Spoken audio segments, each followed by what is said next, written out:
Okay, so ladies and gentlemen, I am in downtown Chicago and I came across these two amazing guys and I'm super excited for them to explain their passion to you. We have Bob and we have Marquis. So, gentlemen, welcome to the show. Hello. Thank you. You're welcome and I'm super excited. So, do me a favor, tell everybody what your passion is, Bob. My passion is making people understand that there's more to life than just the cookie cutter that you're spoon-fed all through education, that you can be what you want to be. You just have to, once you choose it, you have to be able to get out of your comfort zone and go places and pursue it wherever it's relevant and wherever life takes you. Just go and live it to the fullest. And what is your passion? How did you do that?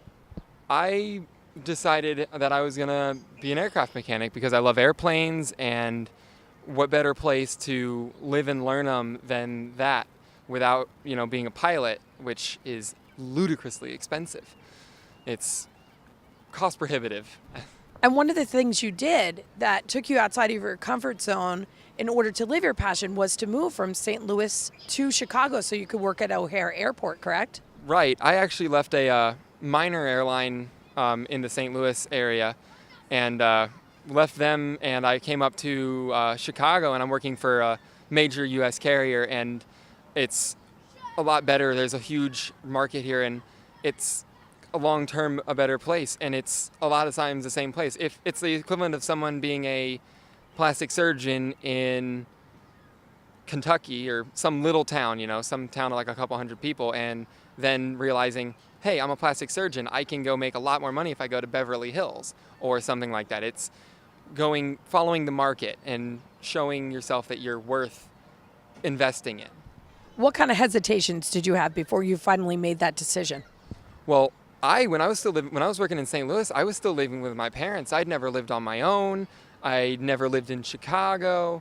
It was 4 or 5 hours from home. So it was one of those, just get up here and then I'm on my own, and I have to figure out how everything's going to work myself. And it's hard to run your own life by yourself when you're not used to that. And especially when you're going straight into a big job at a big airport in a big scary city, especially compared to St. Louis, which is just not scary and it's tiny, So what'd you learn about yourself? I learned that I'm much more resilient than I thought I would be, and that I can deal with a lot more adversity than I am normally used to dealing with, especially with the fact that when I got up here, the first job I'd come up here for didn't work out. I got let go very quickly, and so I had to put my nose to the grindstone and figure out how I was going to make it all work, and I did, and now I'm in a great place. I'm with a major U.S. carrier, and I couldn't be happier.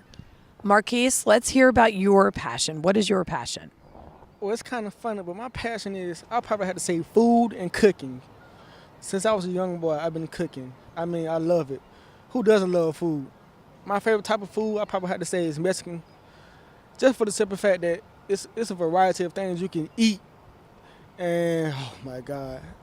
When I wake up, I cook. Before I go to bed, I cook. I do everything. He makes the greatest fried chicken I've ever had.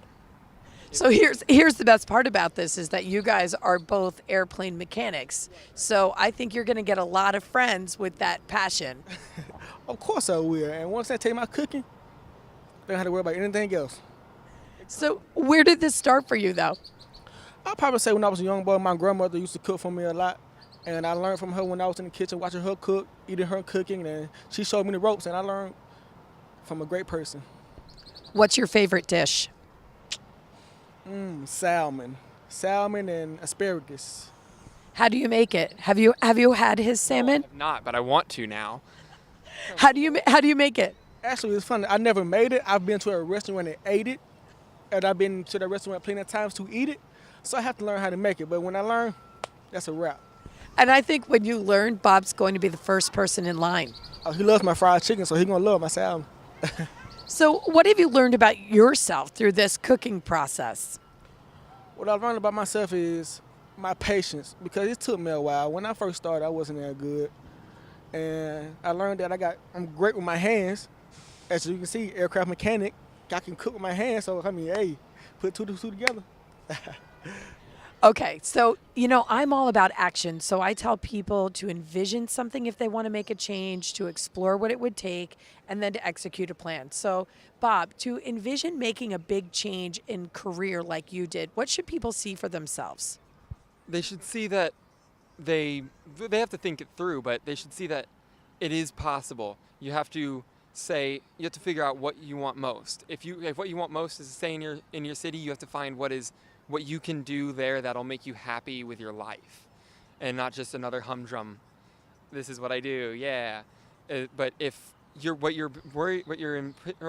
important to you is what you want to do, go where what you want to do is important.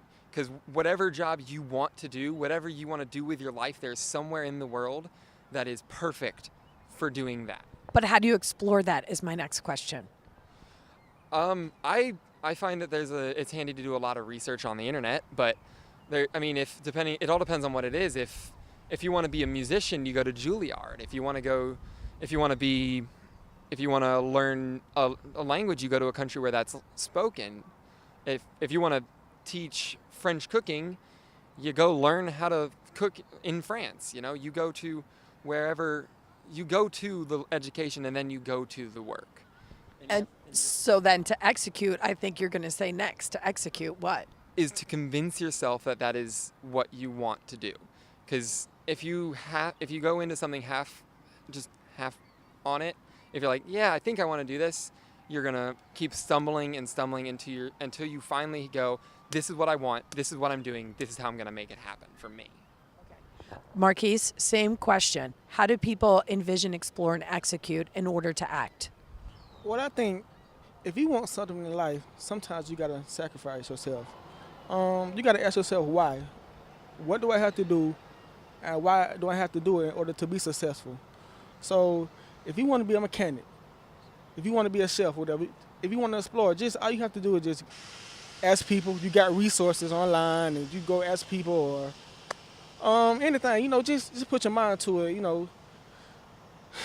If you want something in life, just pray for it and take that first step, and you'll be fine. Okay, final advice for my listeners. What do you have, Bob? Pursue your passion. It doesn't matter what it is. You can find somewhere that you can do that. You just have to look into it and do your research and make sure you make the right decisions that will make you happy, and you can do it. Marquis, final thought. Keep your eyes on the prize. Never be scared to jump, because if you don't jump, then you never know. Gentlemen, I would love to make you a part of our private Facebook group, Motivate Me Ultimate Support System on Facebook, so people can reach out to you, okay? Oh, definitely. That'll work. Thank you so much for chatting with us right here in downtown Chicago. It was awesome getting to know you. Keep us safe on those airlines, okay? Got you. We will. Got you. That's our main and only priority. Thank you so much. And I talk to you, and I talk to you, and I talk to you, and I talk to you. And we love, and we hate, and we demonstrate. We try to relate. This is my breakthrough. Whoa. Said now, this my breakthrough. Whoa. Oh man, this my breakthrough.